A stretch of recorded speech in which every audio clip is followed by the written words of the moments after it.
Good evening, ladies and gentlemen. It is my great pleasure and honor to virtually welcome you to our webinar dedicated to the issues of corruption in international arbitration. This webinar is organized by pan-Baltic law firm TGS Baltic, together with the Baltic chapter of the European branch of the Chartered Institute of Arbitrators.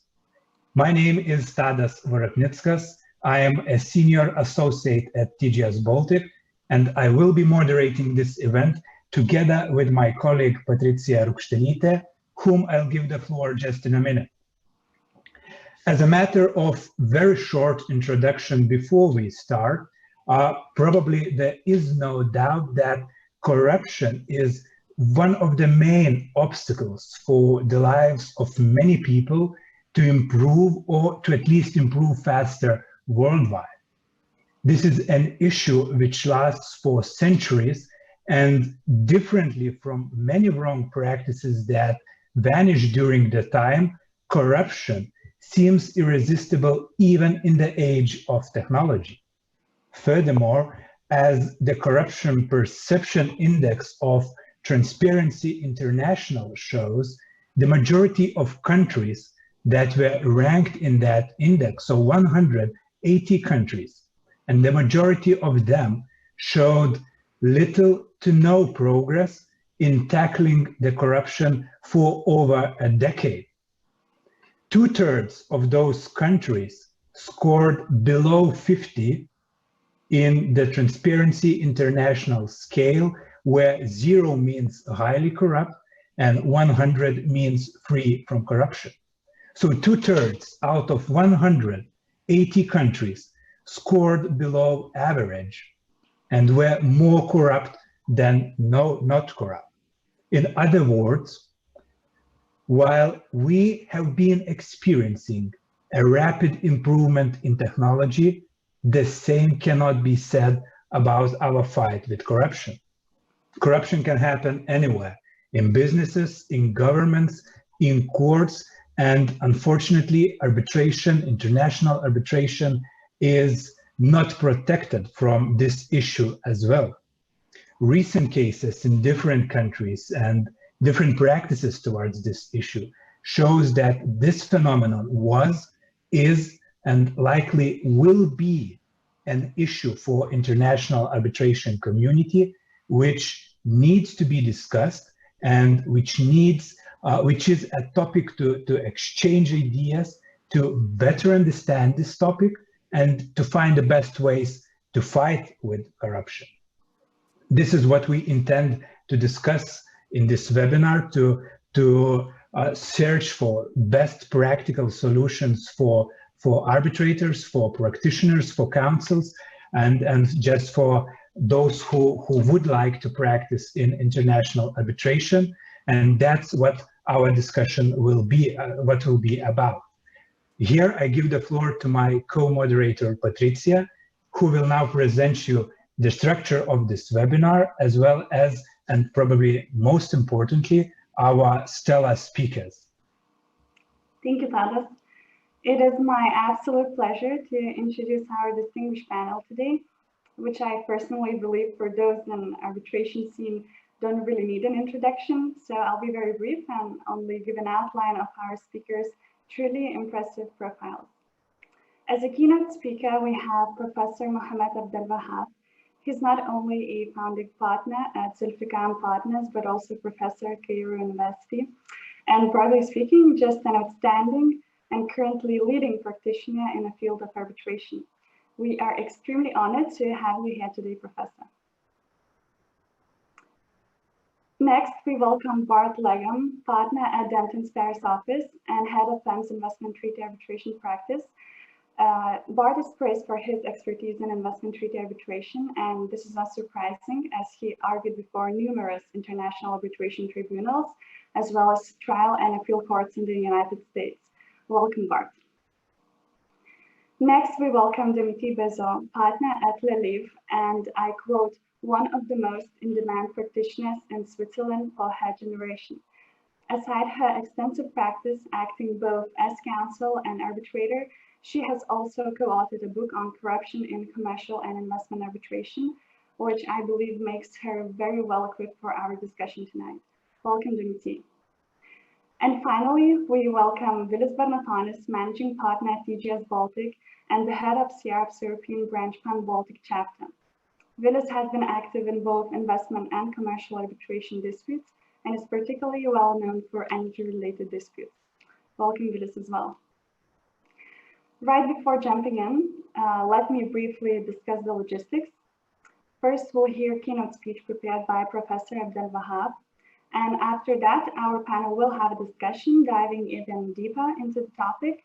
So please feel free to leave the questions for our speakers throughout the whole webinar, and we'll try to make sure that the speakers have a chance to address them. And with that, I will hand over to Professor Abdel Wahab. Thank you very much, Tadas, Patricia. Delighted to be part of that event and to sit and be a panelist alongside great and eminent practitioners like Barton and Domitille and Vilius.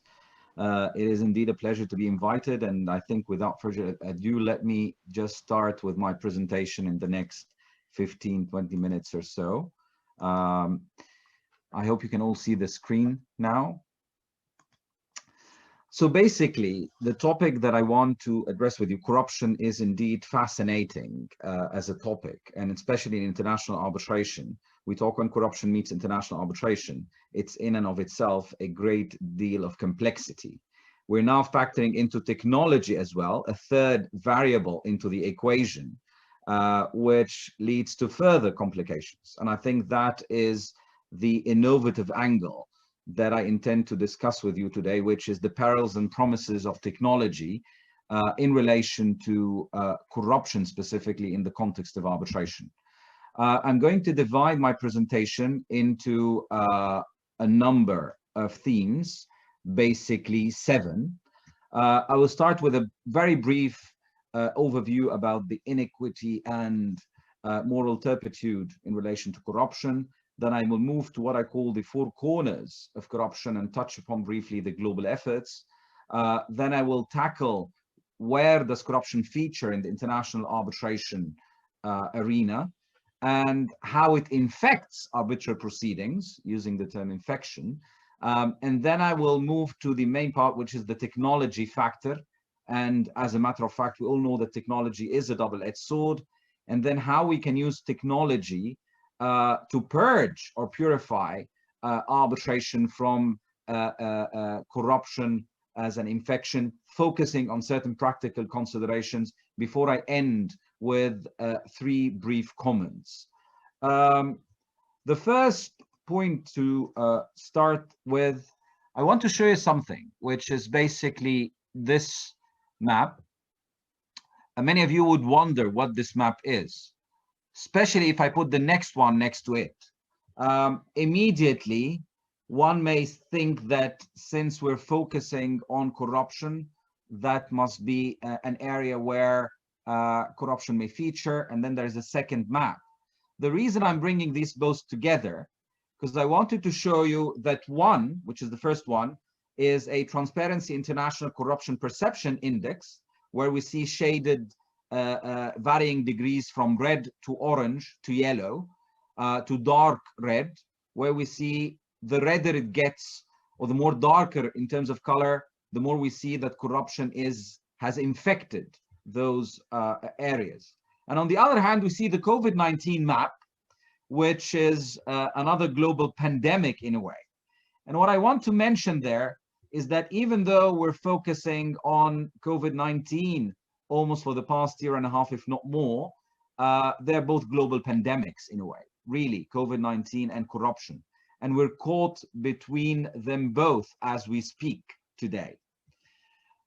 Just to put some statistics in focus, Antonio Guterres, the Secretary General of the UN at the time of the Security Council meeting in 2018, addressed and provided a very helpful conclusion in relation to corruption, presenting this to the Security Council, wherein simple statistics says that corruption accounts for at least $2.6 trillion of global costs in terms of corruption, and about 5% of the global gross domestic product. It is definitely one of the great continuing pandemics that the world is suffering from in a way. He's saying that this is often at the root of political dysfunction and social disunity.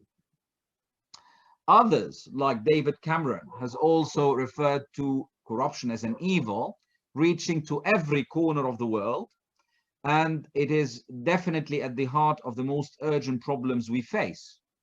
Also, Kofi Annan, the former Secretary General of the UN, refers to corruption as a disease, and transparency is important in its treatment. That said, moving to what I call the four corners of corruption, we understand that it's an impairment of integrity, abuse of entrusted power for private financial or non-financial gain in a way. Whilst it is difficult to capture all aspects of corruption, it's one of those areas that normally people would say, we would know it when we see it. You would sense it, you would know it, you would measure it, and this has caused actually further complications in arbitration. But I thought of listing few of those corrupt activities, mostly what we may encounter sometimes in proceedings or dealings: bribery, extortion, money laundering, embezzlement, abuse of power and functions, grafting, trafficking in influence, and by and large illicit enrichment. So corruption has different aspects and is multifaceted in a way, as we've seen. Many of those would fall as criminally prosecuted type of activities in most, if not all, jurisdictions, but the civil and commercial aspect of it is far-reaching, of course. There are numerous efforts globally to deal with that. I'm not going to tackle this in details. You have this mentioned to you, many conventions, but I think the most notable one really is the UN Convention Against Corruption. It is the only binding legal instrument that is universally tackling international aspects of anti-corruption, and has entered into force, as we know, in 2005, and now has 187 state parties. We always pride ourselves in arbitration about the New York Convention, 166 states, now 167 because of Malawi recently joining as well, but this is 187. So that's one convention that beats the New York Convention in terms of the number. In terms of national laws, what I will say is that they're normally long-arm statutes. They're far-reaching, they're not subject to territorial constraints, so they have extraterritorial application, which creates, of course, a degree of interplay between these norms. Now, when it comes to our international arbitration specifically, what we see as a matter of fact is that allegations of corruptions are heightened, are on the increase. In many arbitrations involving state or state entities, we encounter allegations of corruptions as counsel or as arbitrators. And now even that is an area where expertise is being sought on all levels, and expert reports are submitted in arbitral proceedings. The problem is further exacerbated due to the fact that texts, instruments, and laws dealing with arbitration are silent as to how tribunals and counsel would tackle issues of corruption. We face regularly issues of characterization, jurisdiction, admissibility, merits, substance, and procedure when it comes to allegations of corruption. What law or norms govern allegation of corruptions, which, by the way, is even complicated in investment arbitration because I have a multitude of norms at play, international norms as well as jurisdiction-specific norms. Issues of burden of proof, standard of proof, role of arbitrators raising issues sua sponte or relying on pleadings of the parties, to what extent they would investigate issues, do they raise issues of red flags, rely on circumstantial evidence, do you need clear and unequivocal evidence, reasonable doubt? All these matters come into play. And we've seen that in numerous cases, the Metal Tech case versus Uzbekistan, the World Duty Free versus Kenya, Nico Resources versus Bangladesh, Al Warak versus Indonesia, Lebanenko and Turkey, Fraport versus Philippines, Sorelak versus Libya. EDF versus Romania, Belacon versus Kyrgyzstan, Rutas de Lima versus the Metropolitan Municipality of Lima, and even in commercial arbitration ever since 1963, where we had Judge Lagargren infamous case of 1110 of 1963 of the ICC, where originally he declined jurisdiction on account of illegality. But now tribunals take this more and more in depth and seriously and address issues of corruption to varying degree in applying the tests. And I know we're going to cover that in the discussion time. And then, of course, we have consequences of corruption. What consequences? Requirements of causation, if that is a requirement, between the activity, the relief or the transaction in dispute, and then the very, what can I say, not just topical, but very delicate issue of reporting corrupt activities. Is there a duty to report? Is there not? When and how and who should do it? These are all matters that arise in practice. And in terms of raising this in the context of arbitration, corruption related issues arise in relation to the subject matter dealing, where the tribunal is asked to determine or decide, in relation to the arbitration agreement, arbitral tribunal, if there is corruption on the side of the tribunal, the conduct of the proceedings itself, evidence on record, and ultimately the arbitral award. To a varying degree, it features across the board. And I think the focus of today, given the time limitations, would be more on the evidence side and the subject matter dealing. Now, that said, moving to technology, we all know that technology is a double-edged sword. It can be used, it can be abused positively or negatively. Cybercrime, of course, and cybersecurity issues are on the rise, the dark side of technology, I call it. I faced a number of cases where one of the things put forward before the tribunal was issues of hacking, evidence put on record that were illicitly obtained.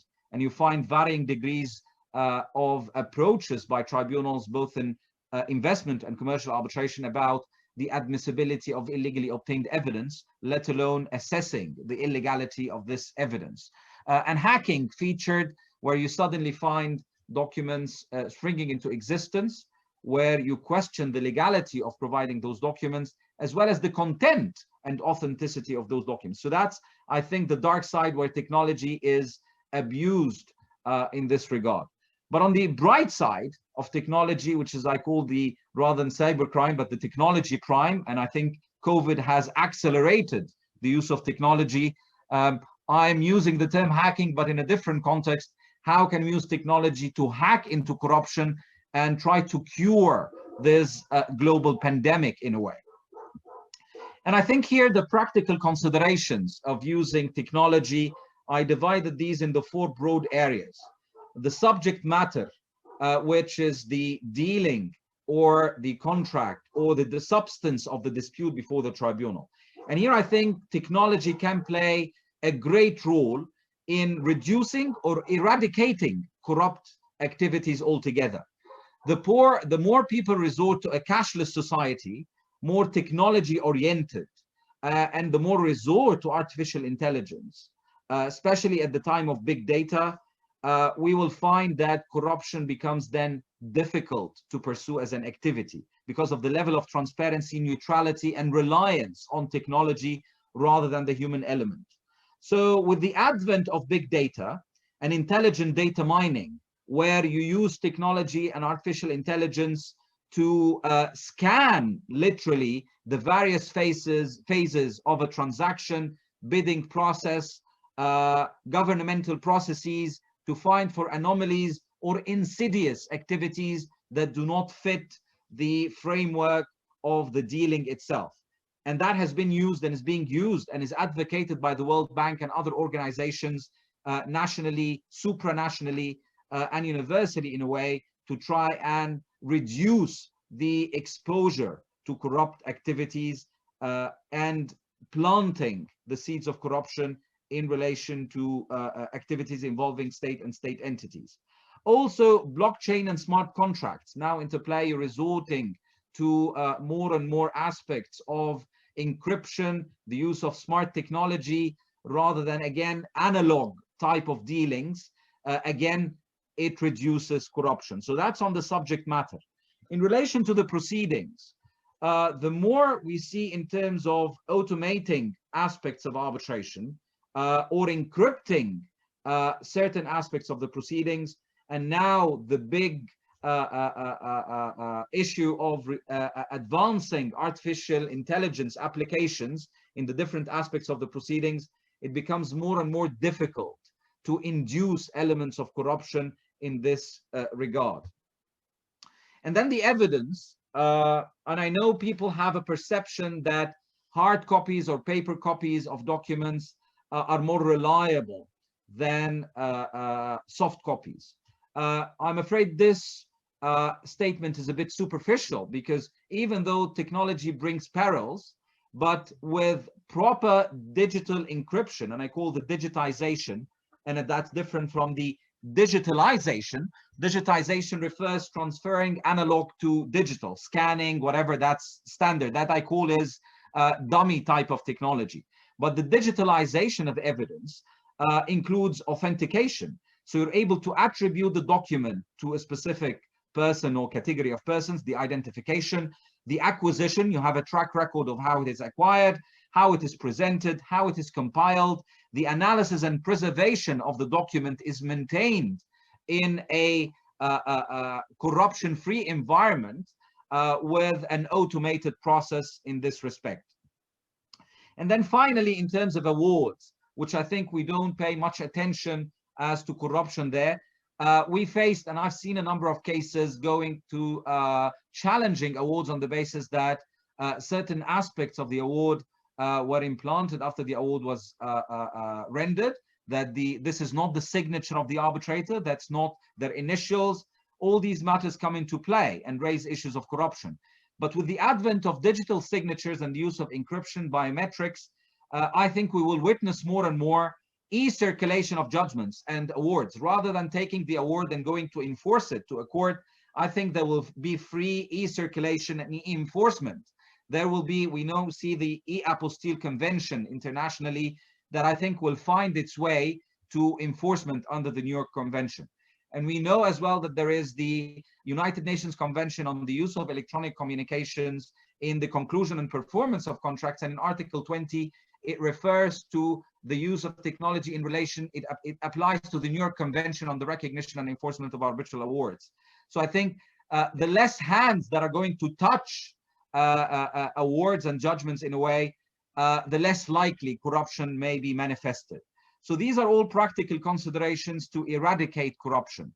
Now I end with my final point, which is basically how corruption could be eradicated using ICTs and AI. And I'm mindful of the distinction, because when we use information and communication technologies, they may not be entirely using artificial intelligence. So the human element is still there as input, programming, or otherwise. But what we're seeing as a fact is that with the reduction in the human interface and the human intervention or involvement, the less likely corruption will find its way. As odd, as unsettling this could be, it is a matter of fact that we know that the less involvement of humans, the less likely the more likely that we will not be facing issues of corruption. So this means that when we deal with this at that level, then with the disputes, there will be a reduction in infections of corruption and corrupt allegations in arbitrations. The risk, of course, and I keep it there with one word, which is misanthropism, which means actually hatred or dislike to humankind. Will that lead the advent of technology and artificial intelligence to less input from the human factor, leading to less potential exposure to corruption? But at the same time, that means that there is less likely involvement of humans, which from our perspective is a scary issue in a way, hence the word misanthropism in a way. So we'll have to wait and see to what extent technology and artificial intelligence will take us. But with this, I end my speech, and I'm looking forward to our discussion. and benefiting from the wisdom of Barton and Domitille and Vilius in this respect. Thank you all very much. Many thanks, Mohamed, for your insights. As always, it is a pleasure to listen to you, and it was a really interesting presentation of such difficult issues, and the perception you just provided and different angles. That was really incredible, and I believe we will all have what to think about after this webinar is over.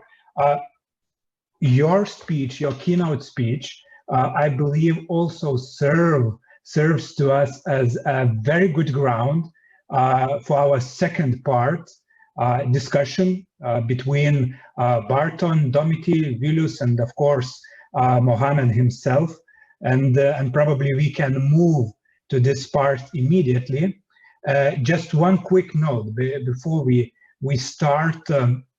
A quick reminder to our audience: you are very much welcome to ask questions. We see we have some, and we will try to ask all those questions we already see on the screen. But don't forget that you have this opportunity, and feel free to use and ask as many questions as possible. Use this chance to get the ideas, insights of our speakers.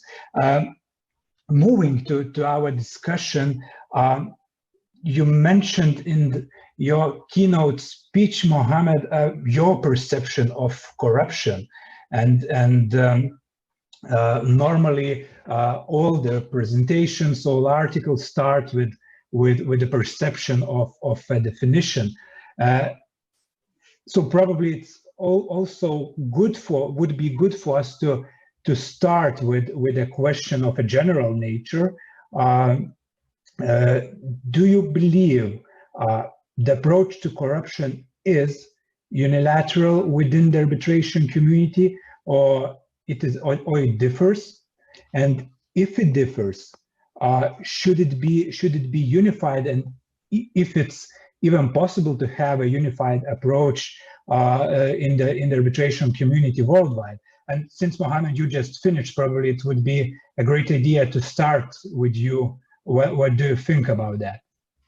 Gladly. Let me say, I think everyone, when you speak to any jurisdiction or anyone anywhere, no one will endorse corruption. Everyone describe it as insidious. However, the devil lies in the details. When it comes to the nitty-gritty details and the benchmarks and the tests to apply, there is a variance there. And given the criminal or penal side of it, it is normally subject to a jurisdiction-specific norms. Nevertheless, we've seen that the UN Convention has now 187 states.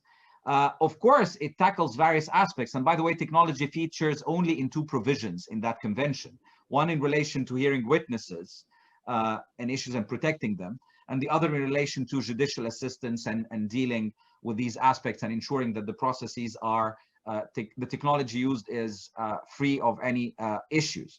But I think it's definitely important if we have a supranational approach to dealing with corruption.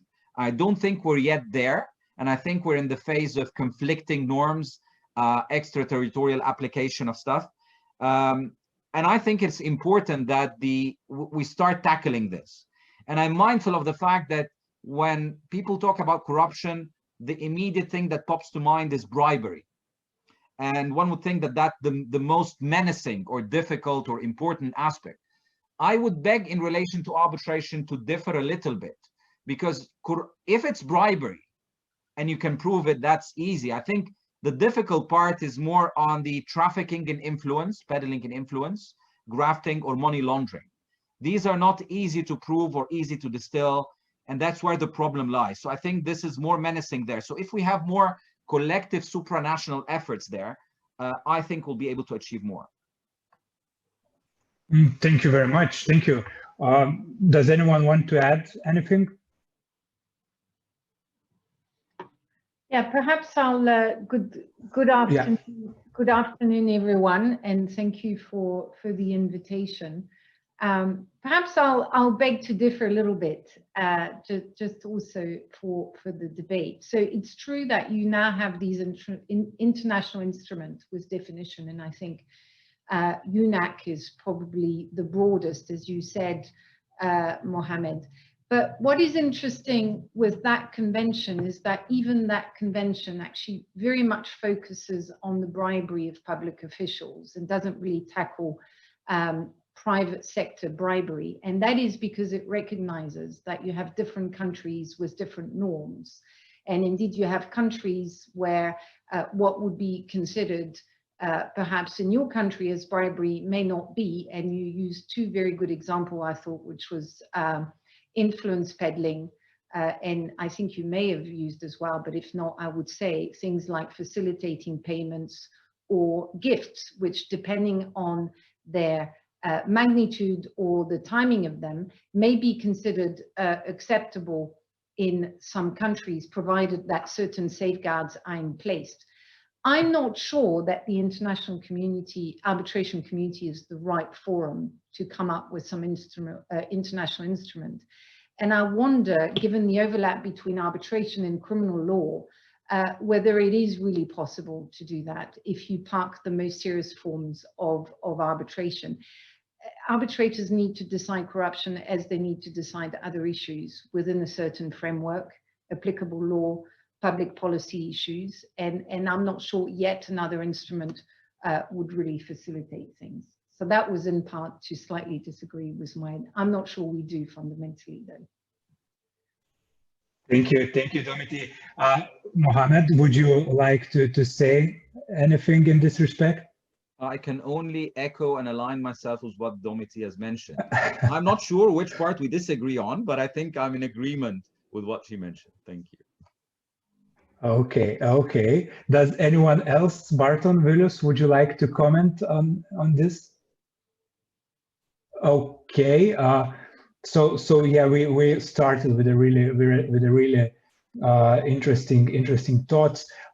Before we move to the question we have a very interesting question which is related to technology. And since Mohamed just finished his keynote where technology was an issue, one of the issues discussed, I will use this opportunity to ask this question: can technology or technology service providers be used as conduit in the process of facilitating corruption? So that's probably for you, Mohamed, before we move to our next question. Excellent. It's an excellent question. Let me give a straightforward answer. Can? Absolutely yes. The issue is the tracing. With the technology and subject regulate, the regulation of ISPs or other providers and the use of technology, you'll be able to track them and trace them. So yes, you can do it, but you will get caught. So that in itself could be a deterrent in a way. Now, of course, we know that people have ways of avoiding, circumventing, using botnets, using different aspects of technology. But for every action, there is a reaction equal in magnitude and opposite in direction. Let's use the Newton's third law of motion. But in any event, I think that's a possibility, and it's one of the perils of technology. But still, on the other side, you're able to track it, which is not easy in the analog type of setting. Okay, thank you very much. Now I'll give the floor to Patricija, for not to be me alone here, since we are co-moderating this. So Patricija, the floor is yours again. Thank you, Tadas, and thank you for our speakers for their elaborate answers. And I would like to move discussion a little bit further to another question related to maybe fake arbitrations. And as we are all aware, the parties may fake the proceedings by, for instance, initiating arbitration and reaching the settlement immediately, maybe even with the help of med-arb clauses. And it would be interesting to hear your thoughts whether tribunal should take an active role and investigate if the settlement was concluded in good faith, and if something seems off, is it appropriate or is it allowed for the tribunal to refuse to issue an award by consent? And Bart, maybe you would like to share your thoughts on this. Sure. I mean, the specific aspect of corrupt activities that your question addresses is money laundering, right? Because for a bribery transaction, parties are not going to ordinarily pay a bribe through an international arbitration tribunal. And money laundering is a serious issue. And I can say from my experience as a member of the board of the Arbitration Institute of the Stockholm Chamber of Commerce that it is a topic that the Secretariat and the board pays a great deal of attention to. So for cases where there's something not right from the very beginning, the SCC will appoint arbitrators who are quite experienced and therefore will be able to identify if there are in fact indicia that the arbitration is being used for money laundering purposes. They'll be able to identify that, and yes, indeed, if that is the conclusion that's reached, then no arbitration should be used as a conduit for money laundering. So absolutely, if the arbitrators conclude that the arbitration is inappropriate, then they should either resign or issue an order of discontinuance or take other measures. Thank you, Bart. Maybe some other would like to share some ideas. Yeah, Patricia, if I may join in and really thank you very much for all my fellow speakers for really good insights so far. And I fully agree with Bart, and but I think here maybe one emphasis I would like to put is that, of course, it's generally an obligation of the tribunal to issue an enforceable award. And since corruption is a matter of international public policy, although that may still be debated, or some still like to debate it, but since this is a matter of that magnitude, of course, the arbitrators have a responsibility to watch out for any red flags or any signals which would show that there is something improper. And please don't get me wrong, I don't think there is anything improper if the parties wish to cement their settlement by an arbitration. You know, and I think even the various MEDARB rules specifically provide for that, and it's great. And because that provides for legal certainty, which is hard to attain otherwise. But of course, it's the arbitrators and the institution's responsibility to make sure that this is not used as a tool for improper activities, like it would be money laundering or other kinds of corrupt activity. Thank you. Just to add one point to that, that Bart raised, which to me is really important. Sometimes the issue is not even, you don't even get to should we issue an award by consent. The arbitrator should simply resign and not stay on the case. And that's where the role of the institution is important. Another option which I have used is to simply agree to issue a termination order and nothing else, and told the parties that there wasn't enough reassurance on their part to issue everything else. But that I wanted to add as well is, to me, it's one of the biggest threat to arbitration, because it goes to the integrity of the process being used for the purpose of a criminal wrongdoing, together with two other types of corruption that Mohamed touched upon, which go to the integrity of the process, and that's corrupt arbitrators. There were a number of questions on that, corrupt witnesses, and illegally obtained evidence. In other words, everything that goes to the process is particularly problematic. And of those, money laundering is one of the most difficult tricky ones, because it's so hard to detect. Thank you very much to all three of you. I believe it's a perfect time to ask a question that we just received from an audience. It's what you just discussed, Domitille, related to what you just discussed. The question is, is frequent appointment of an arbitrator by certain party considered a kind of arbitration of corruption, I'm sorry. So in other words, if one party keeps appointing the same arbitrator, should for the institution or co-arbitrators be a red flag of a potential corruption? What's your opinion on that? Well, if I don't know, Mohamed, you go ahead. I'm sure you have a view on that.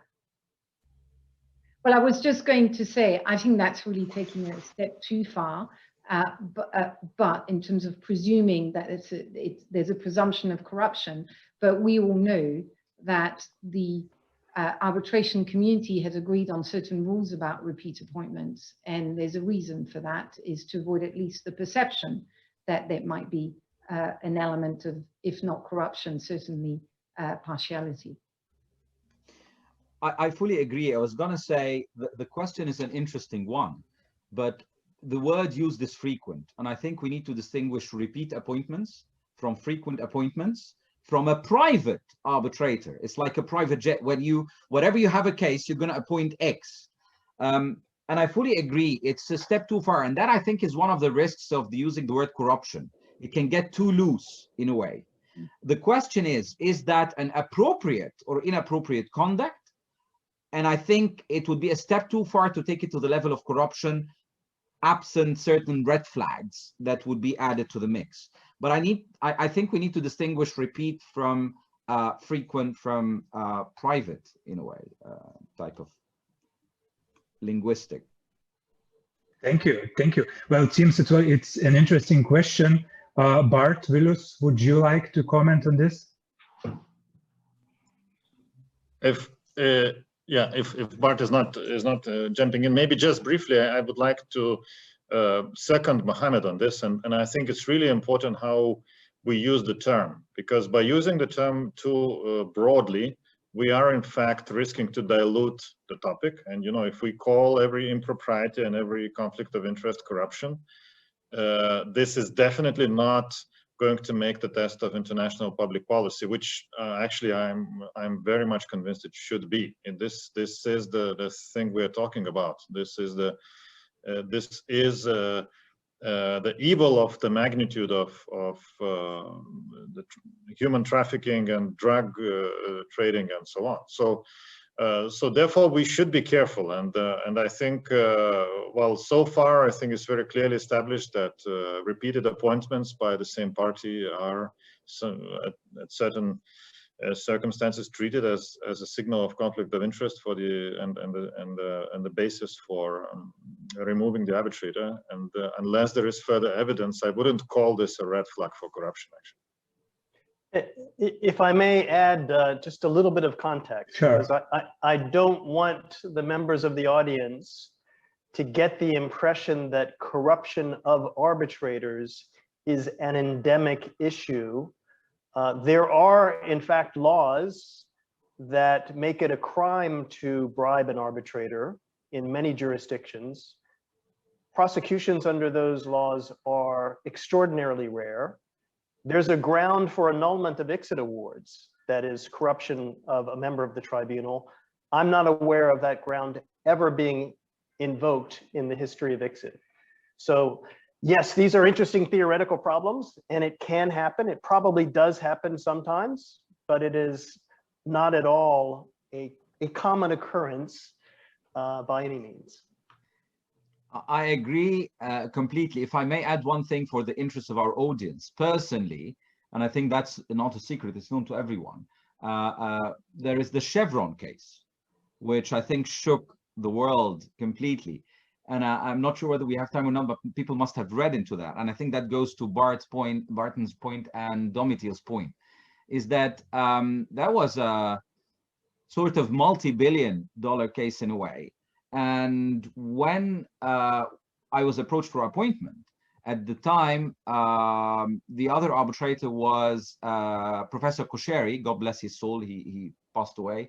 And when we looked at the documents, there was no evidence whatsoever that there is an arbitration agreement involving those specific parties. And so we did not think that the case is appropriate for us to continue. But we had red flags because the institution that was involved, and that goes to Domitille's point about the role of the institution. But what if the institution is in it as well? And that's the problem. So we both said, listen, guys, we're not gonna sit on that case. I wrote the letter myself, and Professor Kosheri signed off. He said, if you're leaving, I'm leaving as well.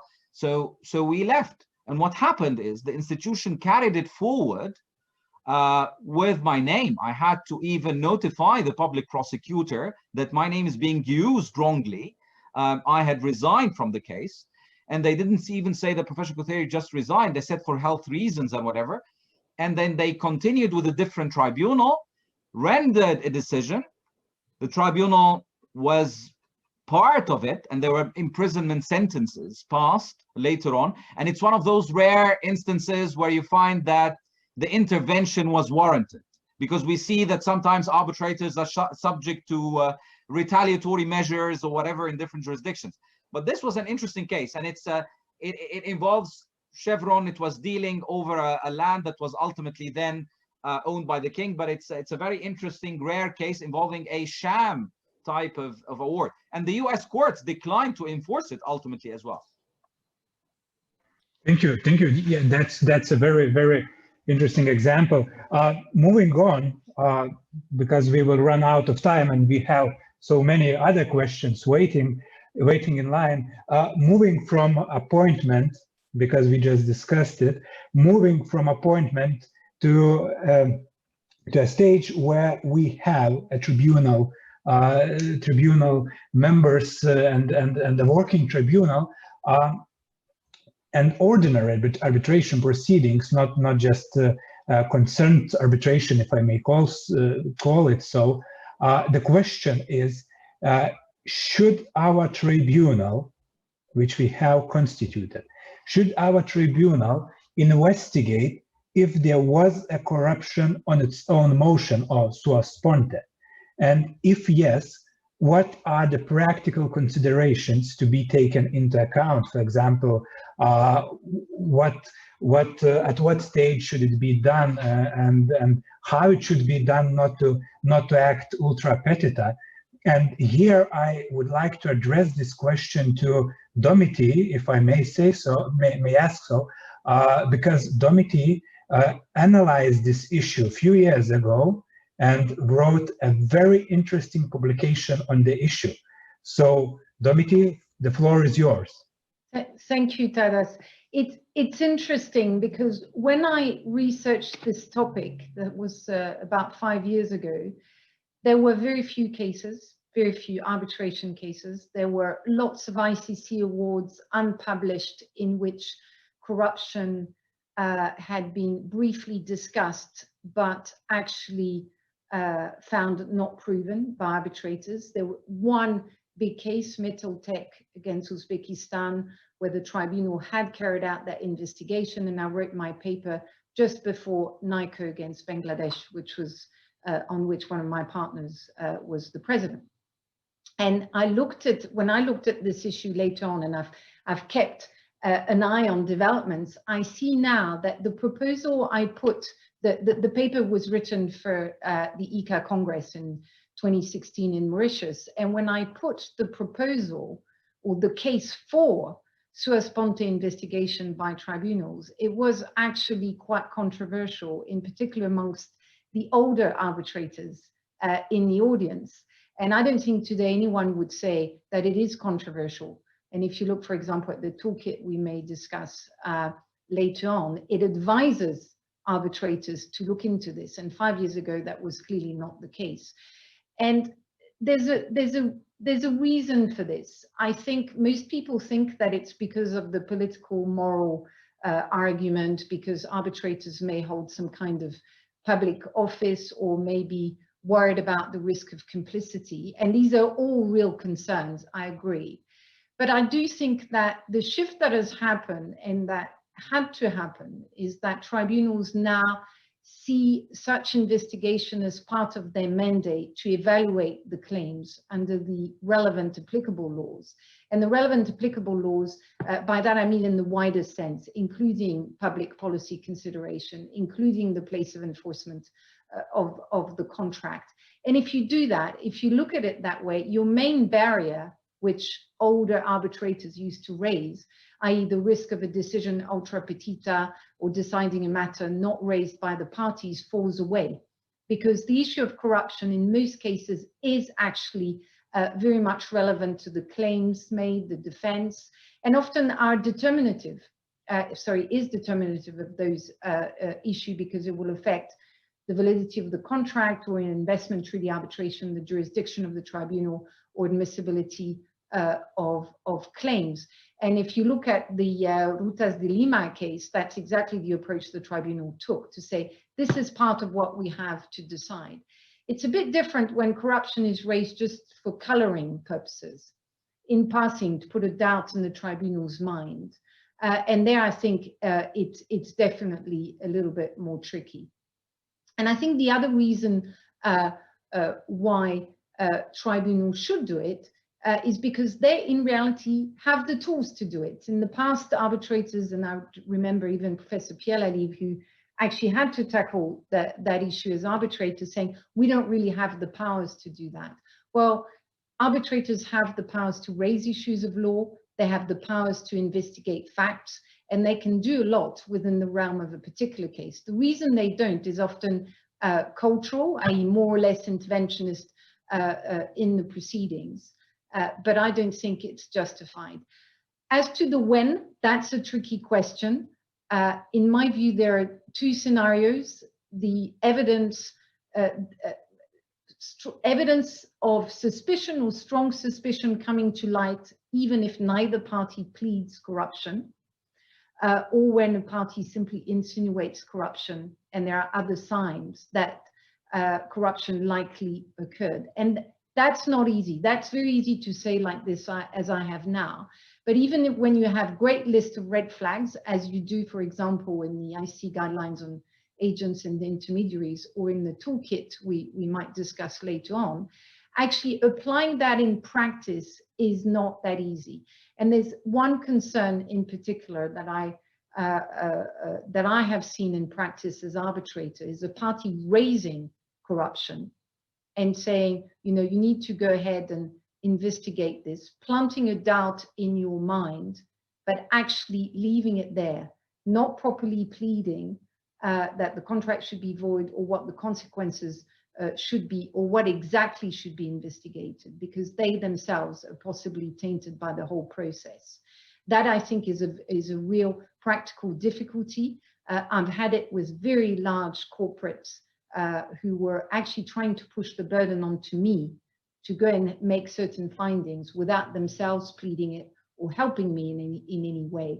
And there, I think the task of the tribunal is definitely more tricky. And in that particular case, I went through the analysis myself and decided there was insufficient evidence of the contract being a contract for corruption. And lastly, perhaps on practical matters, because we know I could say a lot about this topic, but practical points, and there are in my view 4 that are important. Due process. If as an arbitrator you're going to proceed and ask questions of law, ask for documents, ask for evidence, make sure you do it in such a way, or draw adverse inference. You need to do it in such a way that both parties can comment and have an ability to address the matters. You need to bear in mind the risk for witnesses. Witnesses may not be able to give certain evidence, and I've seen that in practice in investment treaty case, where the tribunal actually put in place a whole system for a witness to give evidence, to limit, the identity of the witness when he was giving evidence, so as to protect him vis-a-vis the public officials of that particular state. You need to bear in mind that in some jurisdiction, witnesses have a right not to give evidence so as not to incriminate themselves or people close to them, and that can be quite far-reaching. That is the case in Switzerland, for example.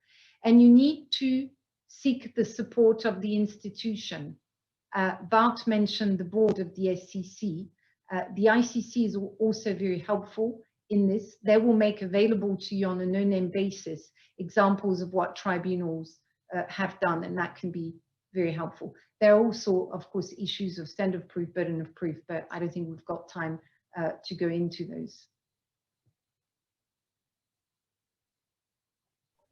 Thank you. Thank you.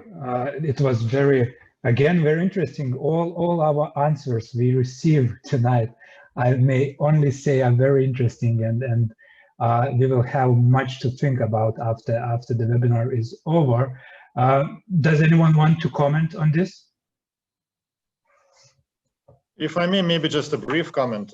I think, well, Domitille gave us a great analysis, and really, I think there's not too much more to say about that. But I think this question is still very right question, because still there is a great danger of indifference in the tribunals.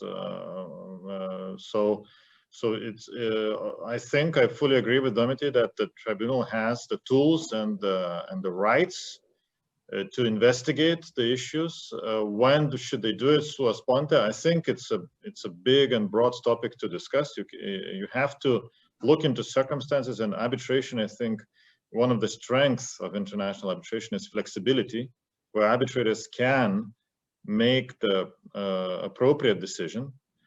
But the biggest danger is indifference. The biggest danger is an approach that I think it's fair to say we have been seeing in the past, and I hope less and less so now, is that, well, okay, corruption is things that happen in some countries. This may be inevitable, so maybe we should simply turn a blind eye or discount it, so to speak. But I think it's actually, and there's now a growing body of case law saying that this is a very serious enforceability issue. So of course, I think this kind of indifferent approach would be absolutely unjustified, I think, nowadays. And that's a good development in international arbitration.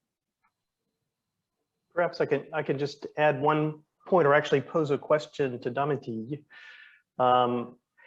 Do you distinguish between a contract for corruption and a contract procured by corruption, allegedly, that has been performed?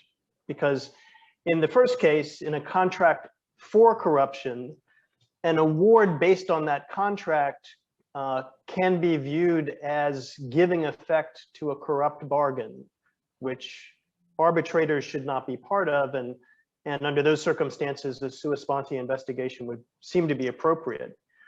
For a contract that's allegedly procured by corruption and that has been performed, there's doctrines in most laws of ratification on the part of parties that makes raising corruption, first of all, an affirmative defense that would ordinarily have to be raised by a party. And second, it doesn't necessarily mean that the tribunal has no power to accord relief. It's just the relief might be restitutionary in nature rather than a relief consisting of awarding damages. So at least to my mind, there's a distinction as concerns raising this issue sua sponte between these two different categories, and I would be grateful for your insight on this. Yeah, you are absolutely right. I didn't go into this in the interest of time, but that is one of the difficulties. In the case of a contract for corruption, which would be void ab initio under most legal system, one can see how raising this is sua sponte is easier than in the contract, the case of the contract obtained through corruption, which is voidable, and under most legal system, as you said, may not be void unless that right is not exercised, and may or may not give rise to other possible claims. And not every case is as clear cut as World Duty Free against Kenya, where, as you recall, a witness for the claimant candidly actually admitted, I don't know if candidly is the right term in that context, but admitted having paid cash in a suitcase, I think he went as far as saying, to public officials in Kenya. And when that came out, actually Kenya at that point exercised its right to void the contract. And the question is, what would be the ground for a tribunal in this kind of context to raise the matter, to go and poke if there was strong evidence that perhaps payment had been made?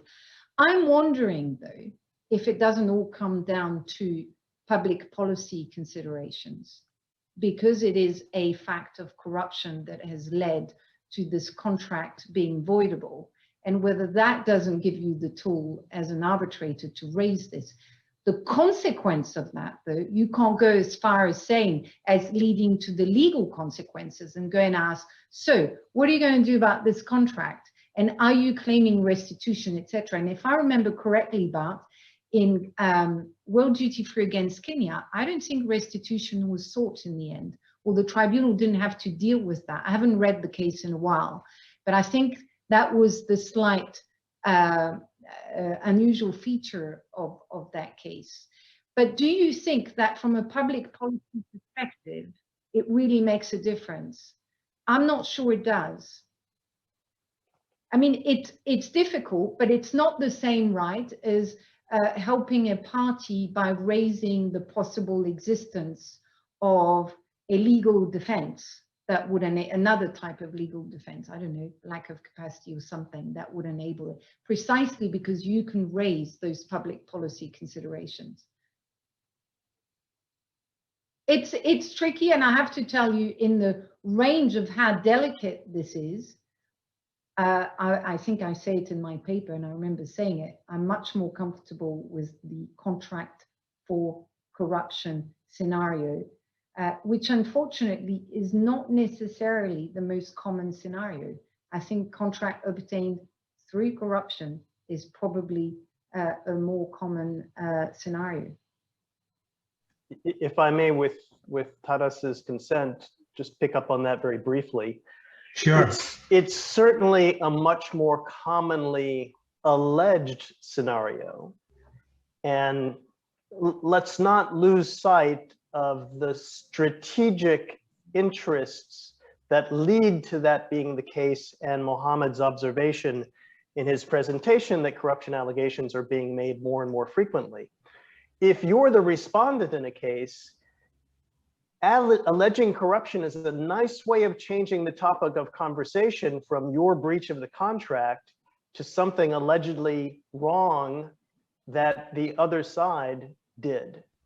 And if your interest as a respondent is in deferring for a long period of time the date of payment of the debt that you owe, then it can be quite attractive to raise allegations of corruption and complicate the arbitration proceedings significantly in order to have an additional phase of the case, for example, addressing corruption that leads to an additional delay in the proceedings.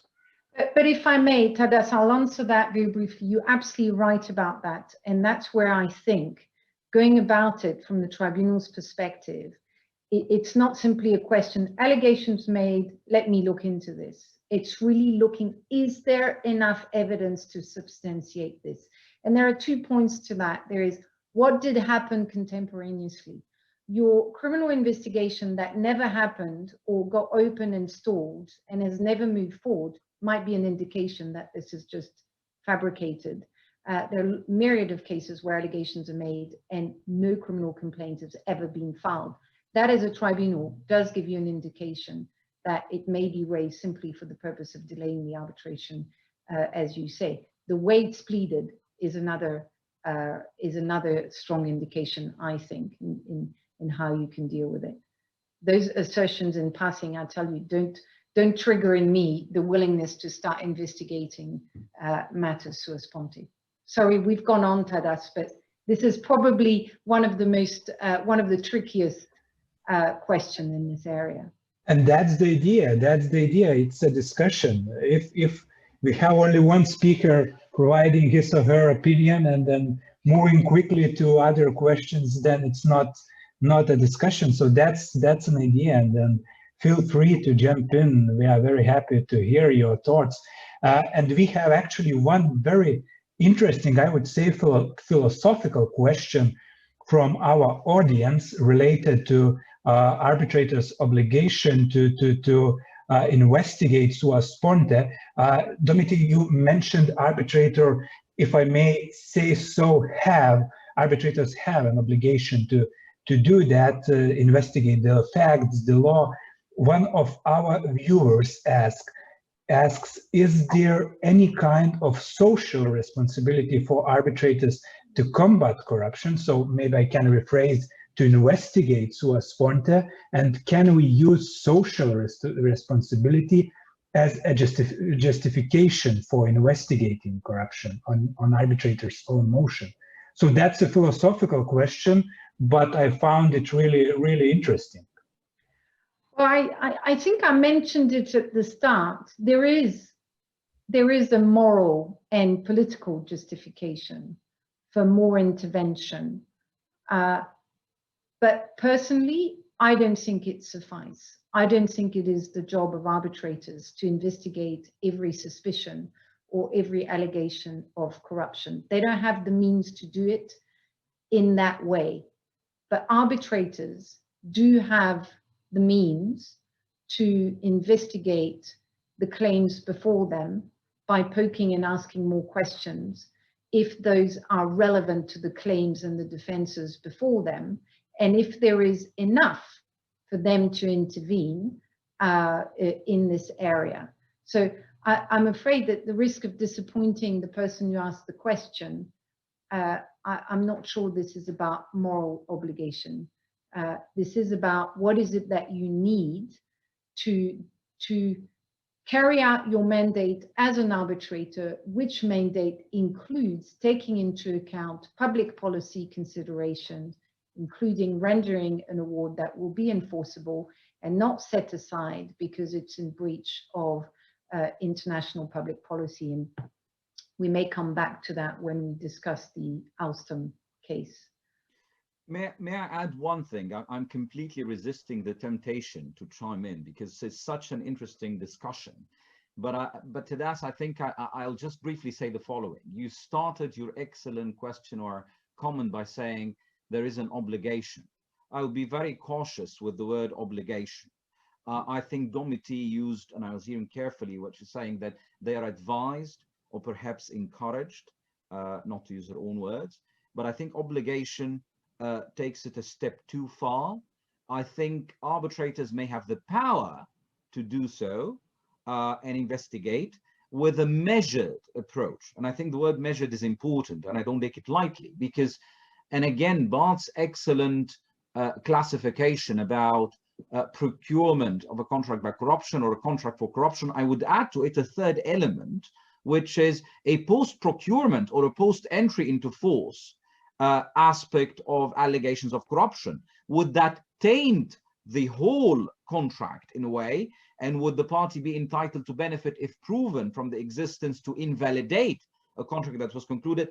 Again, it's not something for the faint-hearted, and it's not something to take it shallow or in a very limited amount of time, because as well, one factor into this is that arbitrators sometimes look into the element of causation, whether this has led to something, which ties into the relief point that Bart and Domitille were referring to.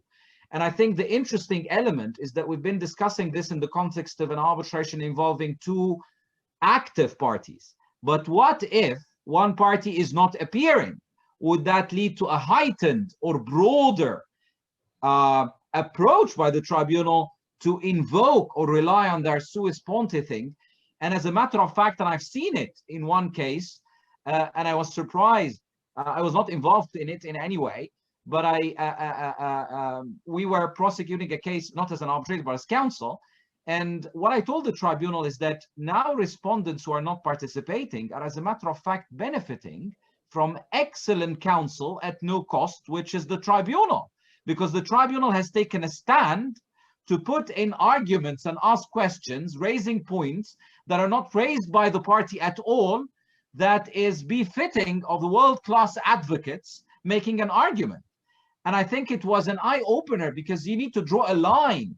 You realize that you need to ensure that you get an enforceable, good award, but at the same time, if one party is not investing or doing the slightest service to itself by instructing counsel or prosecuting its own case, you can't expect the arbitrators to carry this burden forward. And I think it also invites into the play the element of Jura Novit Curia and where the drawing the lines are, but I think that's for another day. Thank you, Professor. And for the benefit of our viewers, we would like to ask you another question. One viewer asked, and it says that in the presentation it was referred to the money laundering in the financing of arbitration, and the person asked, how could the arbitrator find out that such issue is happening, and how could it report it if it's necessary to report such thing? So maybe since it was your presentation, maybe you would like to address that. Thank you for giving me the opportunity to clarify. I did not mention financing in my presentation at all. I did refer to the activities that would be involved, corrupt activities, and I flagged money laundering. And I'm grateful for Barton's point that this is one of the interesting and increasingly important elements, because I share that point as well. And in fact, there is a degree of sophistication amongst those engaged in money laundering that they also pass muster the conflict check of international firms. And I've seen that in one case where one party, someone wrote to me and said they want to instruct an international counsel, and I sent it to two colleagues in major US international firms, and they passed the conflict check, and it was discovered later that this was a scam involving money laundering and including a sort of hacking into the email of one of the leading executives of one of a corporate entity, and using that as an opportunity to commence arbitration on the basis of a settlement before even the arbitration starts. That was the context that I mentioned, but I didn't go into financing. And I think third-party funding or financing arbitration, if I understood correctly, is totally distinct from money laundering. And I'm not aware of any third-party funder engaged in this type of activity, and I would be surprised if any is. But I know that there is a controversial area, especially in ISDS, about the funding of proceedings. But I mean, you've got on both sides of the pond arguments. I mean, apart from access to justice, it's project financing. This is arbitration financing. Why would you commit millions of dollars to proceedings where you can pay a share and a funder or someone else can intervene in a way? And I realize it has its perils, but it was not something that I tackled specifically in relation to money laundering per se. Thank you very much for clarifying that. And maybe I would like to move forward a little bit and talk about the recent decision of the Paris Court of Appeal, which was adopted like 4 months ago. And the court set aside 2 ICC awards in a dispute between Sarilek and the state of Libya on the grounds that they were resulted from an agreement which was tainted by corruption. And in that case, the argument of corruption was presented for the first time during the annulment stage. And it will be interesting to hear what are your thoughts on the judgment, and is it possible to conclude that from what happened, that there is a general duty for the tribunal to investigate if there was no corruption, even the parties didn't raise the argument, and maybe there was no circumstantial evidence in that respect? So maybe Professor Mohamed, you could carry on with this topic. Briefly, and let me chime in, and then I'll stop, because I want also to benefit from Barton's input on that. Briefly, I would say the following. If it's not flagged by either party, the tribunal is not going to volunteer to step in and create a further array of disputes that are not on record. I would think that is inappropriate. Now, the caveat to this is that if the tribunal has heightened senses, if there are loopholes, gaps, issues that the tribunal would perceive on its own when they look into the documents that raise red flags, then that warrants an intervention and questions. And then based on the answers, whether convincing or not, the tribunal can carry it forward. But I don't think the tribunal can come up front and say, oh, there is a corruption. We sense that there is a corruption there. I think there is a right for the tribunal to be informed and properly briefed on the dispute. And if properly briefed and they get convincing answers, then there where things should end. If there are further issues of flagging, then I think you have one option, either just to terminate, resign, or do whatever it takes. But I don't think you go beyond that. That is distinct from one party carries it forward and makes a clear argument. We're talking about the tribunal out of the blue coming out with something that's not there. Now, with the Sorelec case, which is very interesting, we see that the Paris courts have taken, or the French courts have taken a turn, I would say like maybe 5 years ago, where they started using international public policy as a ground, looking into the merits and reconsidering evidence and stuff. And Sorelec was no exception to this. And it's an interesting case because it involves the construction of schools and housing units in Libya. And there was a settlement, and of course there was an excellent tribunal in place. The tribunal had a settlement agreement, and the settlement agreement is presumably presented to the tribunal as signed by an authorized representative from the government of Tobruk at the time, and we know the issue with Libya. And the tribunal, you know, there was this settlement, an amount of 250 million or so to be paid. And if not paid, the tribunal rendered the partial award saying you pay that amount in 45 days, I guess. And if it was not paid, so they went to the indemnity in the settlement. Now, at the time in the proceedings, the tribunal did not have sufficient evidence, to use Domitille's words, sufficient evidence of any issue or corruption in a way. So they rendered their award accordingly with a settlement agreement.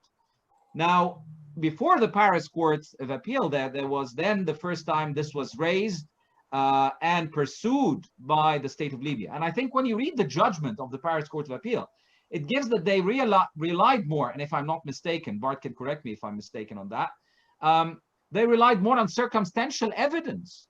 And on a point that, you know, what's in it for the state of Libya? It comes at a time of political and civil unrest, division of government.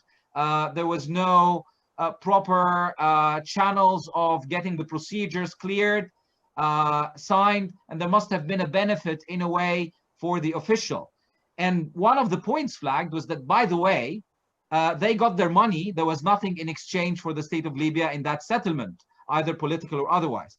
And here I have to share with you something in relation to the laws of the MENA region, and that's Libyan, Egyptian, and other laws.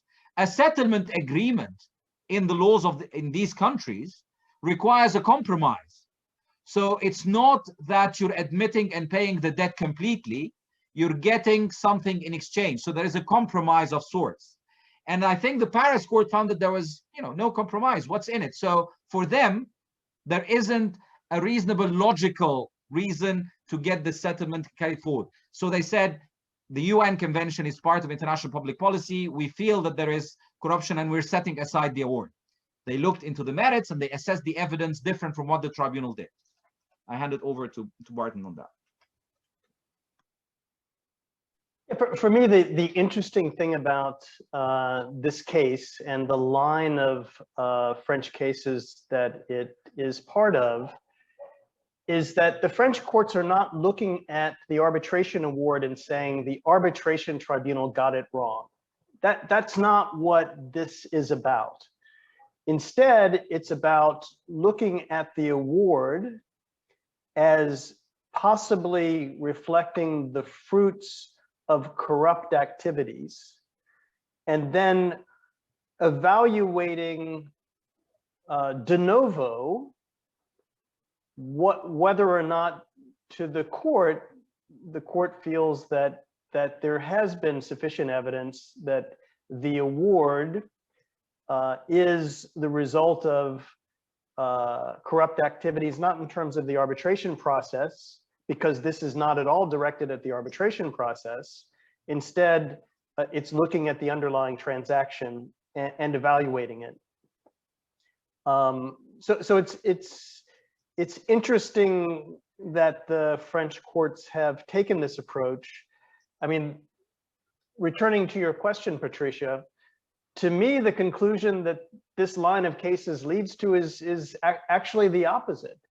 What's the point if you're an arbitrator in an arbitration seated in Paris in investigating allegations of corruption? The French courts are not going to listen to you anyway. They're going to make their own mind up about this, and they're going to listen to evidence that's available at the time that the annulment application is heard by the court, and not pay any attention to the evidence that's produced in front of the arbitration tribunal or the reasoning process adopted by the arbitration tribunal. I'm being a little bit facetious, but that's in part because this line of authority is one that's difficult to fit into the usual approach of courts to reviewing arbitration awards, which is about looking at what the facts were before the arbitrators, what the reasoning process was of the arbitrators, but that's not what this is about. I agree. I will just mention one point, and I think Domitille can have the last word on this. I agree with Bart, is that this de novo review. And I also say, if that was to happen in any other countries in the world where, you know, normally not flagged as one of the hubs, it would have been perceived as a regression to arbitration. But since it's Paris courts, it's presented, of course, as a new, innovative and welcome trend in a way. But I think there's also another aspect, because in the Balakan versus Kyrgyzstan Republic, in that case, they went to head with the tribunal, and they said the tribunal found that there was superficial connection between the son of the president at the time and the claimant. Well, the French court said, no, that's not superficial, and that's, you know, sufficient evidence, using the word sufficient. So yes, I agree that sometimes the courts normally would go into and assess de novo, but in other situations, they also look into what the tribunal did and consider that the test should have been different, or a different perception in a way. But it all goes back to the point that Bart makes eloquently, which is, what's the point? Is it then more time and cost saving to say that corruption allegations are not arbitrable and leave it to courts to decide it? Or should tribunals continue under the risk of the award being effectively appealed in a way, because that's an appeal? So yeah, it's an interesting question. Perhaps I'll add to that. I think, Bart, you were being facetious, but in Alstom, you probably recall, which is part of that line of cases, and you probably know who was the presiding arbitrator in that case, and it was a Geneva-seated arbitration. And the tribunal was very annoyed at the French Court of Appeal, the Paris Court of Appeals, the way it handled it. And it was handled in an even more unusual way than Sorelec, in my view, because the very first decision in the Alstom case was a 1.5 page from the Court of Appeal of Paris saying, we want evidence. And you may recall, and the participants may recall, that that first Alstom decision was in the context of enforcement, not annulment. And the court said, we want evidence of this, of that. We want to see the submissions made. We want to see certain reports that had not been produced in the arbitration, and went about it in a way that was most unusual. And I'm not sure the French liked it, Mohamed, because actually there were very few commentaries on that first Alstom decision. And I would maintain my plea for the arbitrator to look into it the way the Alstom tribunal did look at it, because in Alstom, that did help the winning party before the English courts, as we know. And I'm sorry, Tadas and Patricia, I've moved into Alstom, but as Bart rightly said, this is part of the same series of cases in Paris. It is indeed, and let's move to the Elston Saga, which is widely monitored by the arbitration community. Probably it's even more famous now than the Sorelec case. I won't get into the details of the case, but what Mohamed mentioned, it was very, very, again, interesting. Mohamed, you said, if in Sorelec, if the decision of Paris Court of Appeal was adopted by a court of a country which is not the center of arbitration world, that would have been seen as a regression. Now, when we have this judgment from Paris Court of Appeal, it's something we are discussing, and the word regression is not widely used in this respect. With Alstom, I'm not sure that's I think if you ask Barton and other Paris-seated practitioners, I'm not sure they see this line of cases as necessarily a great development. I don't want to speak for you, Bart, but some of your colleagues in Paris are not very happy about those decisions. No, of course, Domitille, but I think Tadas' point is that the court and the French courts see it this way. That's correct. That's correct. I mean, practitioners are not happy with the outcome, but yeah, the word regression is not that very frequent. At least I didn't see it very often when reading about Sorelak or Alstom. But with Alstom, we have 3 courts from 3 different countries, and all those countries are not just arbitration friendly. They are, if I may say so, the centers of arbitration world: Switzerland, France, England. And we have Swiss court and English court saying one thing, and the French court saying completely different thing. The war of the gods. Yeah, that's true. That's true. It's not the first time, Tadas, that the French courts and the Swiss courts fundamentally disagree. That's true. That's true. But in terms of corruption, it's a relation between our first question and this one. Are there any lessons for those practicing arbitration, sitting as arbitrators, to learn from this particular Elston Saga, which is ongoing yet? I mean, if I remember correctly, Paris court's decision was appealed to the Supreme Court, and the appeal is still pending, so we don't know what the final outcome will be. But do we have any lessons immediately to learn from this saga? Well, if I may, of course. Okay, yes, sorry. No, Mohamed. Okay, thank you. I'll start. Yeah, I think definitely we have lessons to learn, and maybe we should remember this saga a little bit. You know, this Alexander Brothers Limited against Alstom, and what Alstom's argument was.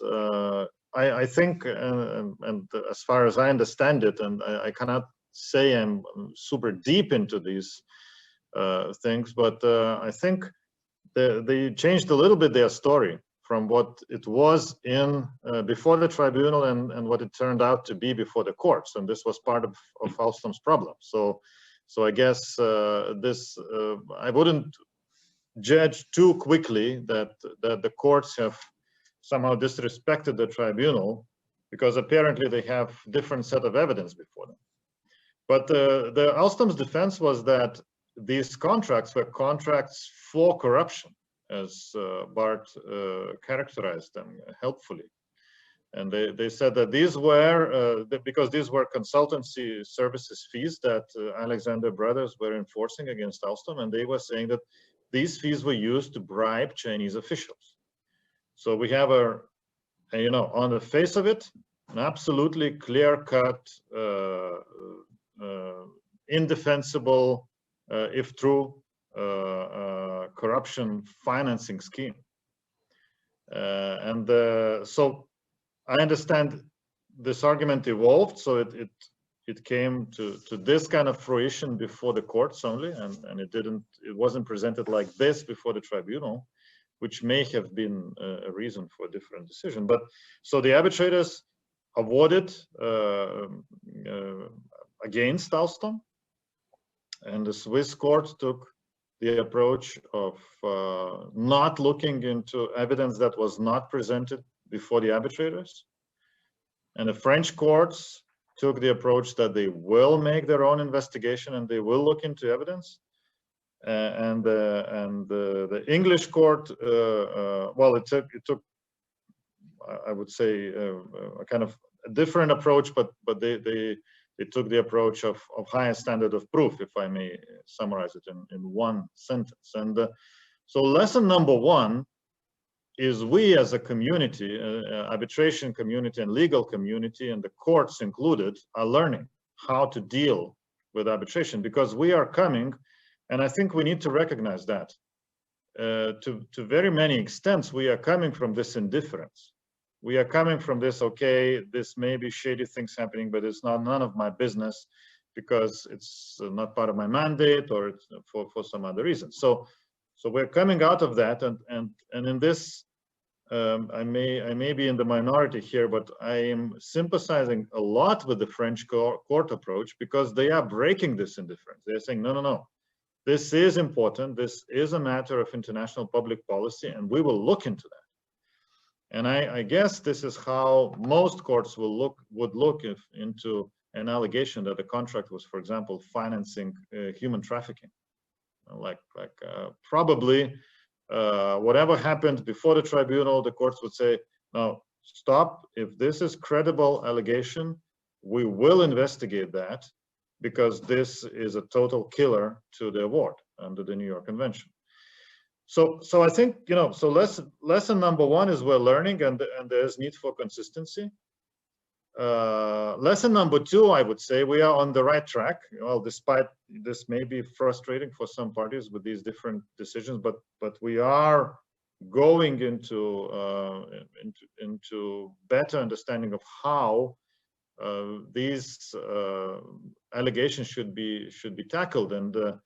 And yes, I think we are moving towards a more universal recognition that at least the contracts for corruption, as Bart classified, are contrary to international public policy, and this is a very important conclusion, and this is, I think, a very important contribution again of the French courts into this system. So yes, I think it's important that arbitrators have the freedom and the opportunity to look into the matters, and I really trust that the tribunals would ordinarily make the right decision. But on the other hand, in the current situation of a change and the change that is needed, a change from towards a better understanding and the better recognition of the problem, I think this active approach by the courts is welcome. Thank you, Vilius, very much for sharing your thoughts. And I think we're coming to an end, but it would be very interesting to briefly touch upon another award, which I think really relates to what you're saying right now. And it was Ruta de Limas versus Municipality of Lima case. And the tribunal in that case held that it was more likely than not that there was no corruption. And it found that there was no causal link between the red flags and the result, which was the conclusion of the contract. And two, I think, takeaways from this case are that tribunal used more likely than not standard of proof as opposed to the heightened standard, like we see in EDF versus Romania case, and the importance of causal link in the corruption cases. So my question is as follows: is this standard of proof, like more likely than not, should be applied universally? And maybe another part of the question, which is also related to the first part, is that how important is the causal link if we agree that corruption ipso facto is wrong? And I don't know, maybe Professor Mohamed, maybe you would like to share your thoughts on that. I will be very brief, but I will say I think Domitille wanted to add something, so I would rather surrender my time for her on this. But I think Vilius had excellent points to make. I would just have a plea to French courts, perhaps, and to any other courts, is that if courts can set standards as to what test they apply rather than perception, I always prefer standards compared to perceptions, because if we're taking it on a case-by-case basis, then that's where sometimes the uncertainty lies. But if there are the standards, and one of which, to tie it in to the Rutas de Lima award, I think the movement from clear, compelling evidence, as was the case in EDF versus Romania and the Balkan tribunals, but I think it's more likely than not is more on the side of preponderance of evidence and looking into the red flags. I think it's important to take that as well into consideration. I think the tribunal in the Rutas de Lima, what they did is that they went with a well-structured analysis of how they are considering this. And they looked into at what point in time, because that was not at the time of the contract, going back to Bart's point, it was not at the time when the concession was agreed, it was at the extension of the concession. And then they looked into what impact this had, and whether that had any causation in a way. And then they concluded, based on the evidence presented to them, looking at each issue by issue basis, that more likely than not, there was none in a way. So I think that offered the structured and reasoned analysis that the tribunal followed. And I think courts, when they read this, and I think that goes back to the point we're discussing, we talk about the self-sufficiency of the award. If courts, and they have all the right to do so, French, Swiss, Egyptian, English, whatever, when they look into the award and they see that the tribunal has a well-structured analysis, proper reasoning as to how they reach the conclusions they have reached on the basis of the evidence on record, I think that would be a comfort zone to all and no surprise to any. But I think the twist comes when new evidence afresh is introduced in the post-award phase, and it's not de novo evidence that was never existent before. It's not something new. It was something that could have been submitted but was not. I think that's where the difficulty lies. But I think the tribunal followed really a proper approach in the Rutas de Lima award. Yeah, if I can add to that, it's obviously a very well written decision, very well argued. I agree with Mohamed on the standard. I mean, tribunals a few years back or 15 years back used a higher standard than the English courts in some contexts still do.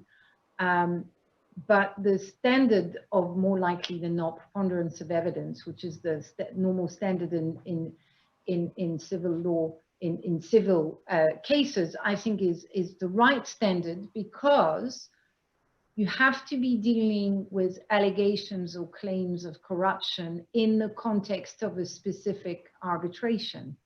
And there I want to pick up on something Patricia said. Why should the causal link matter if corruption is intrinsically wrong?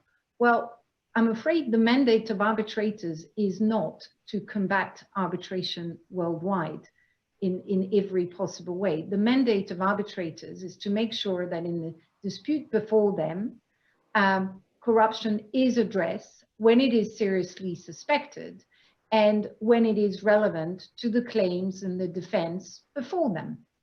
So the focus has to be on the causal link. And I thought the reasoning in the Lima case was the right one.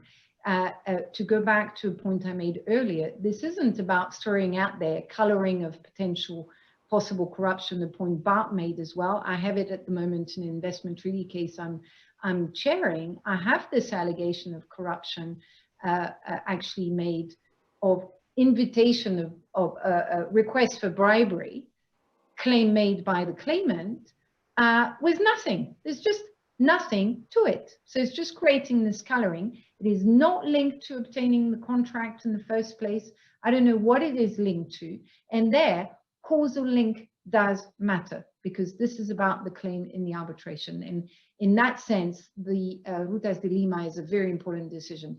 It's also a great decision to illustrate how fact-specific these issues are. You can talk, you can have lots of grandstanding and talk about the issues in general terms. It all comes down to the facts of the case.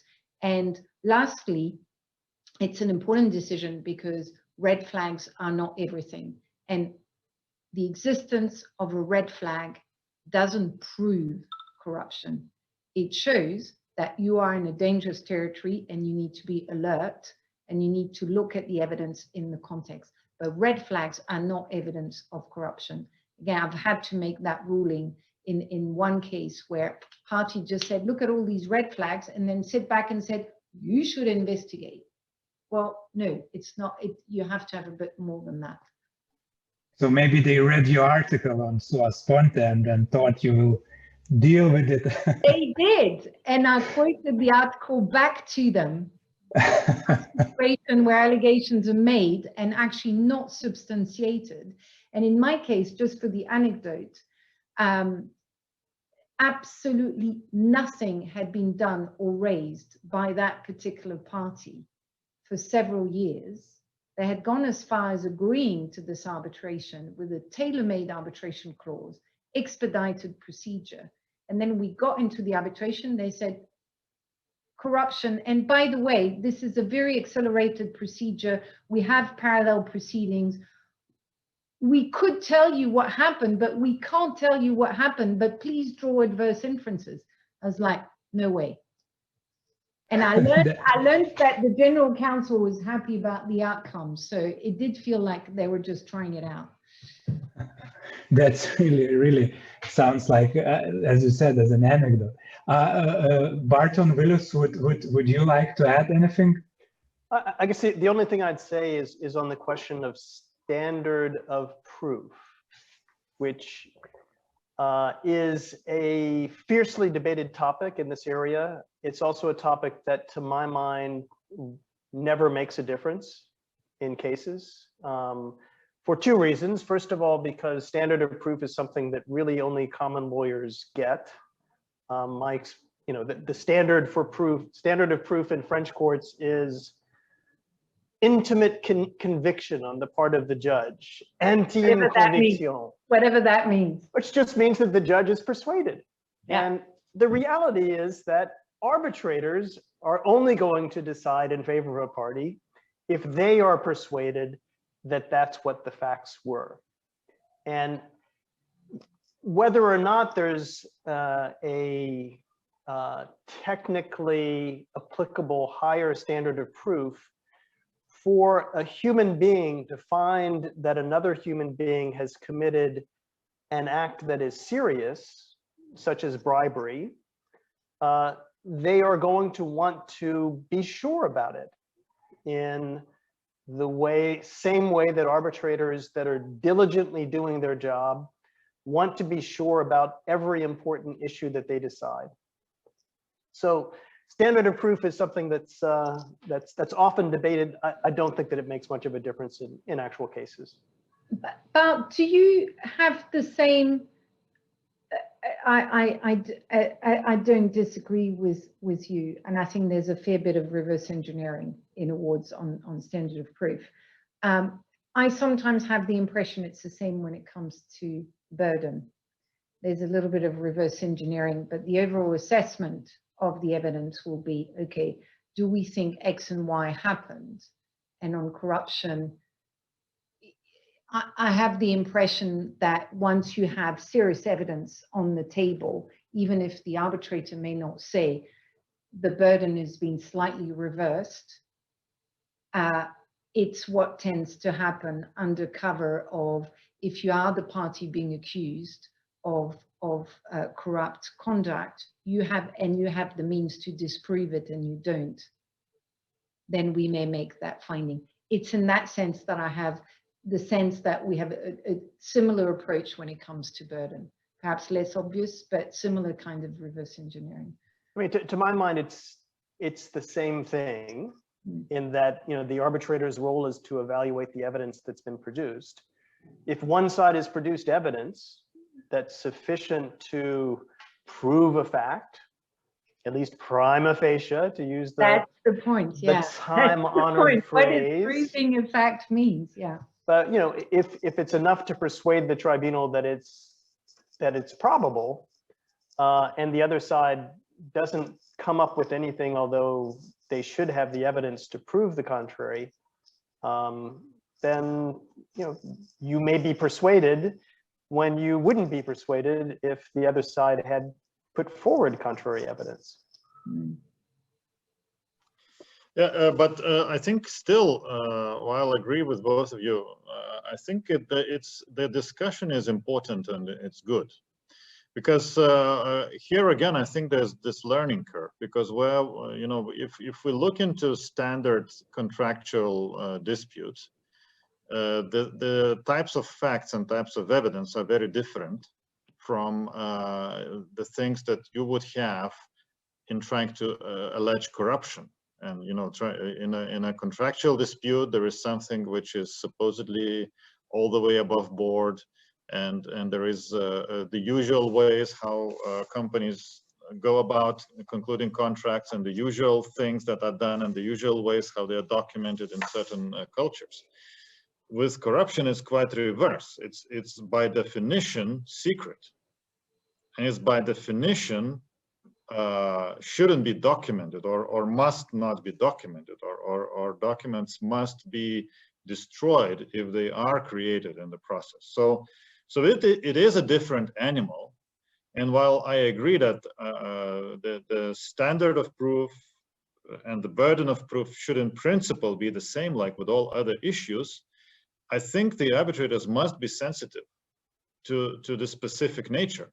Like, and this is where I think the discussion is helpful, that, well, how are you persuaded that a fact happened? You know, how are you persuaded that a party A was the one proposing this clause? It's, well, you look at the evidence of the negotiations.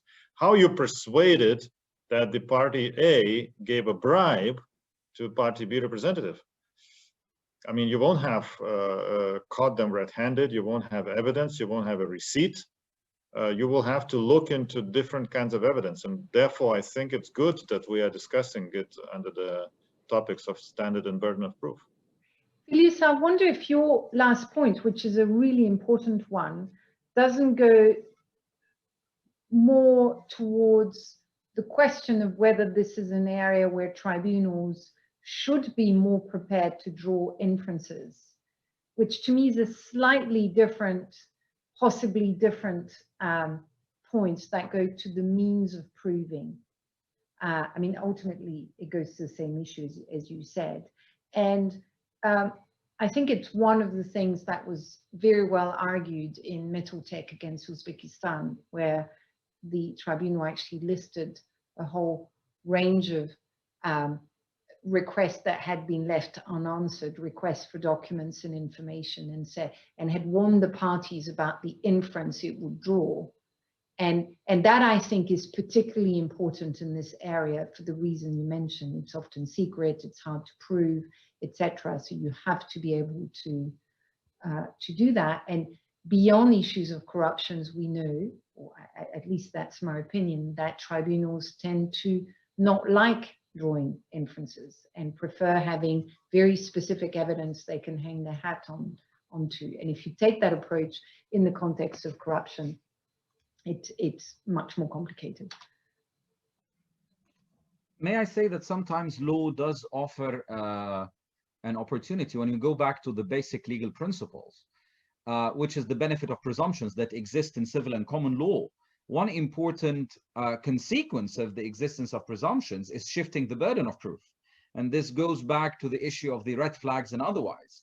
When the tribunal is convinced that there are issues of concern or preliminary points that creates a certain presumption, then that shifts the burden of proof to the other side to dispose of the burden of proof, to, you know, dispense with the tribunal's concerns. So this brings an element of the value of using presumptions to align the test of how to approach the issue of red flags. Thank you all. And well, it seems we ran out of time. Before the webinar, I read that the webinar should not be longer than 1 hour and a half. So we are exceeding this by almost 20 minutes, this recommendation.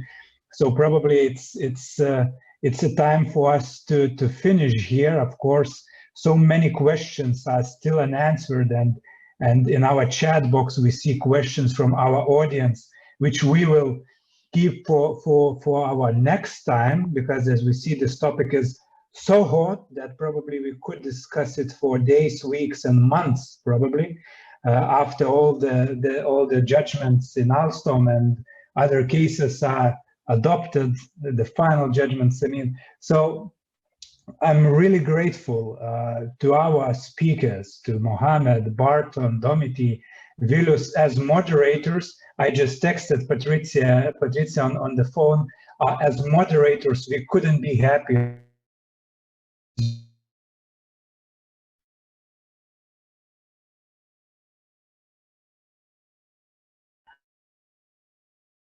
Listen to you and then discuss with you those really, as I said, hot issues and very important for all the arbitration community, no matter where the community members are and in what region. They are important in Europe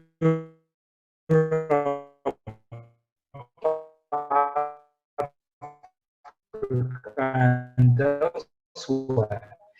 So thank you very much on behalf of, we have many of them. I'm not sure of the exact number, but it's really big number. And we are very happy that we have all the viewers tonight. So thank you as well. Thank you again, our speakers. And I hope we will have an opportunity to discuss these issues again soon. Thank you very much. Thank you. Pleasure. Thank you. Bye. Thank you. Bye. Bye-bye.